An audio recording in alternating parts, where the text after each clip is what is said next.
손자는 말한다. 군대를 주둔하고 아군이 적이 처해 있는 상황을 볼 때는 산과 계곡에 의지하고 유리한 곳을 보고 고지대에 주둔해야 하며 고지대를 바라보며 싸우지 말아야 하니 이와 같은 것이 산악지대에서 군대를 주둔하는 원칙이다. 강을 건너서는 필히 물에서 멀리 떨어져야 한다. 적군이 물을 건너 쳐들어오면 물가에서 상대를 맞아 싸우지 않고 절반을 건널 때까지 기다리다가 공격하는 것이 유리하다. 싸울 때는 아군이 강에 근접해서 적군을 맞아 싸우지 않아야 한다. 생지를 보고 고지대의 주둔의 물의 흐름을 거스르지 말아야 하니 이것이 강에서 군대를 주둔하는 원칙이다. 첩택을 가로지를 때는 신속하게 지나가고 중간에 머무르지 말아야 한다.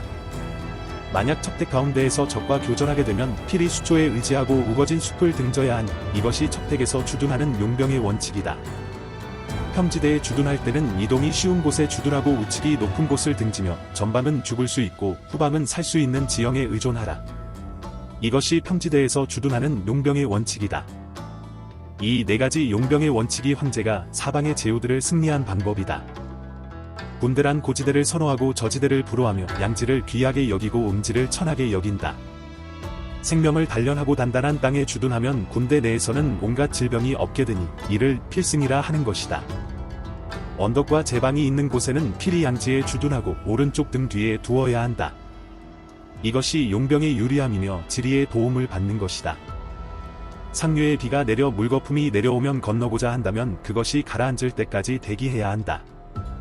지형에는 절간, 천정, 천례, 천락, 천암, 천극이 있으니 이런 곳은 필히 빨리 벗어나고 가까이 하지 말아야 한다. 아굴은 이런 지형에서 멀리하고 적은 가까이 오게 해야 한다.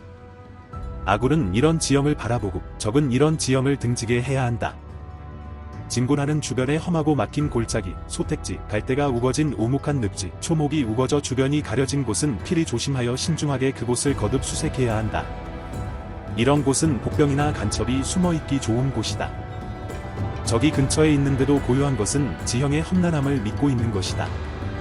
적이 원거리에 있으면서 싸움을 걸어오는 것은 아군을 꿰어내기 위한 것이다. 적이 평지에 진을 치는 것은 그곳에 이점이 있다는 것이다. 나무들이 움직이는 것은 적이 오고 있다는 것이다. 풀숲에 장애물을 만들어 놓은 것은 의심을 불러 일으키려는 것이다. 새가 날아오르면 복병이 있다는 것이고 짐승이 놀라 달아나면 적이 기습하는 것이다. 먼지가 높고 빠르게 일어나면 전차가 진격하는 것이고 먼지가 광대하고 낮게 일어나면 보병이 진격하는 것이다. 먼지가 분산되어 일어나면 적이 땔감을 채집하는 것이다. 먼지가 소규모로 왕래하는 것은 진영을 구축하는 것이다. 겸손하게 말하면서도 준비를 계속하는 것은 진격하려는 뜻이다. 강경하게 말하면서도 진격하려고 하는 것은 퇴각하려는 뜻이다. 경전차가 먼저 나와 측면에 배치되는 것은 진을 구축하려는 것이다. 약속도 없이 강화를 청하는 것은 모략을 꾸미는 것이다. 분주하게 진을 치고 전차를 정렬시키는 것은 시기를 기다리는 것이다. 반쯤 진격했다 반쯤 퇴각하는 것은 유인하려는 것이다. 지팡이처럼 의지하고 기립하는 것은 기아에 허덕이는 것이고 급하게 물을 길어 먼저 마시려고 하는 것은 갈증이 나 있다는 것이다. 닉을 보았는데도 진격하지 않는 것은 피로에 있다는 것이고 새가 모이는 것은 적이 비어 있다는 것이다. 야밤에 큰 소리를 내는 것은 공포에 떨고 있다는 것이다. 군대가 소란스러운 것은 장수가 진중하지 않다는 것이다. 깃발이 어지럽게 흔들리는 것은 부대가 혼란스럽다는 것이다.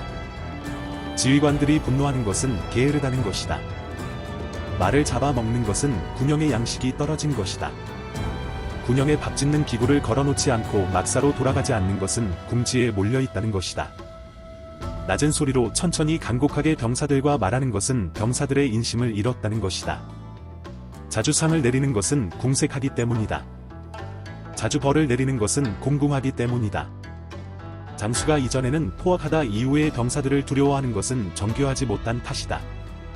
적의 사신이 와서 사죄하는 것은 휴식하기 위해 휴전을 원하기 때문이다. 적이 분노하면서도 오랜 기간 동안 싸우지 않고 또 물러나지도 않는 것은 필히 적을 살펴야 한다. 병력이 더 많아야 하는 것은 아니며 무모하게 진격해선 안 되고 병사들을 하나로 모아 적을 헤아려 판단하고 인재를 모아 임무를 맡기면 된다. 그러나 깊은 고려 없이 적을 얕잡아 보는 자는 필히 적에게 사로잡힐 것이다. 병사들과 아직 친근하지 않는데 벌을 주면 복종하지 않아 다루기가 어렵다. 병사들과 이미 친근하게 따른다고 벌을 주지 않으면 다룰 수가 없다. 그러므로 병사들을 문으로서 명령하고 무로서 통제할 때 필히 승리할 수 있다. 명령이 평소에 시행되고 병졸들을 잘 가르치면 병사들이 복종할 것이다. 명령이 평소에 시행되지 않아 병졸들을 가르치려 하면 병사들이 불복종할 것이다. 명령이 평소에 잘 시행된다면 장수와 병사들이 서로 이득을 얻을 것이다. 손자는 고지대에 주둔하거나 고지대를 향해 아래서 위로 싸우지 말아야 하는 것이 산악지대에서 군대를 주둔하는 원칙이라 하였다. 또 강을 건너서는 최대한 강에서 멀리 떨어져야 하며 적이 물을 건너 쳐들어온다면 적이 절반을 건널 때까지 기다리다 공격하라 하였다. 또한 강 하류에 주둔하면 적이 둑을 터뜨려 아군이 크게 당할 수 있기에 하지 말라 하였다. 이것들이 강에서 군대를 주둔하는 원칙이라 하였다. 또한 척택, 즉 염분이 많은 땅과 늪지대는 신속하게 지나가야 하며 머무르지 말아야 한다 하였다.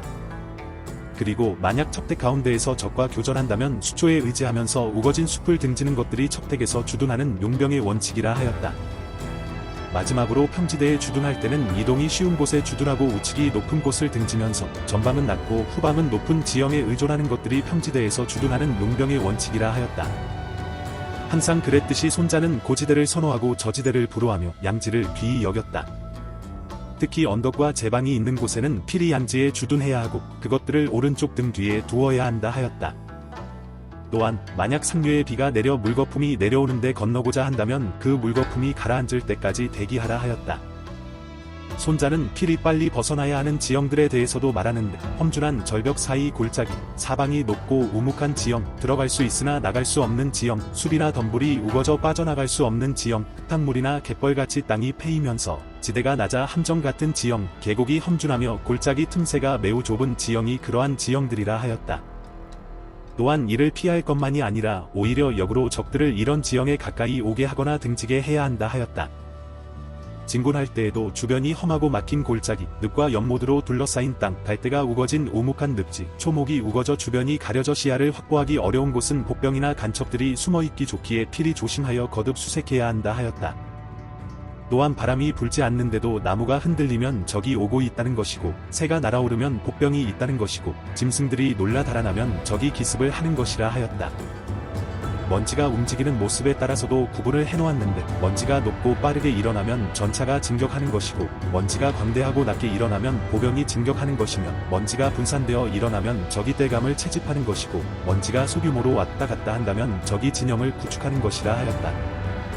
적이 겸손하게 말하면서 계속 준비를 하는 것은 진격하려는 것이고 반대로 강경하게 말하면서 진격하려 하는 것은 퇴각하려는 것이라 하였다.